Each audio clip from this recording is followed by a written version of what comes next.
long story short, as you can see, I have recently moved. I did post about it a little bit, so my setup is kind of not done, so we're recording with what we have. I wanted to come back and I wanted to talk about specifically Ultraman. So I have no idea on the lore of Ultraman. I've always known about Ultraman, never watched a single thing. I watched the anime on Netflix, the new one with his son Shinjiro, so I know that there is a lot of lore established explaining the original Ultraman, but I just have no clue. So I went into this pretty blind, and it was kind of like starting point. So there was 3 seasons, and I've been meaning to do this video for a little bit, but with everything going on, I have kind of delayed it, and I went back and watched the first 2, as well as the 3rd one when it did come out at the start of the month. And needless to say, I really liked this show. So I did a little bit of exploring on my own, looked it up, did a bit of research and all of that, as I was wondering, like, is this the first show where there have been multiple Ultramen? The answer to that simply is no. So there have been a fair few Ultramen during the history, but there's always just been one Ultraman, if that makes a lot of sense. So from what I gathered about this, you know, there's like the aliens, they have the Galactic Republic, stuff like that. And it was really cool seeing the kind of team come together and how it actually did all start with Shinjiro. But it's always like the predecessor or a son or the one whoever takes over the title is inherently like 40 times stronger somehow, but you know, that's just how they do these things. It's kind of like in this instance it reminded me of Dragon Ball, which I've also am midway through watching now, where the son always just somehow becomes more stronger than the father. But I like the direction that they did take. I was learning a lot about this show from this because it kind of explained some of the lore. At the same time, it also did not. But we got to see some of the villains, we got to see all the cool suits and all that, learn about the Science Patrol, and it was weird, but we did not see many kaiju, which from what I read there, that was apparently a really big staple, was the fact that Ultraman goes like big and like fights kaiju, which they did that in season 3, but he fought a lot of aliens nonetheless.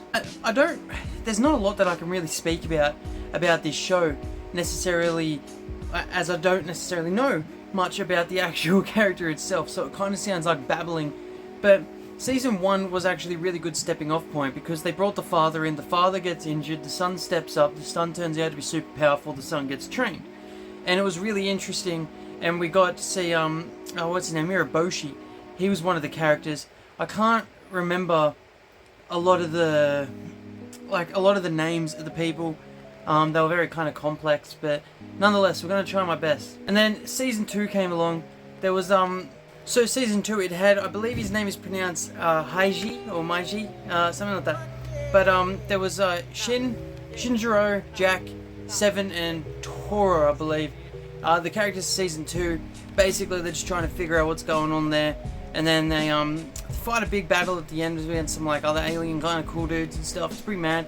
But season 3, yeah, that one was crazy. Season 3 was actually pretty insane, and it's really hard to think that between season 1 and 2 was like a 3-4 year time jump, and then it was only a year from 2 to 3.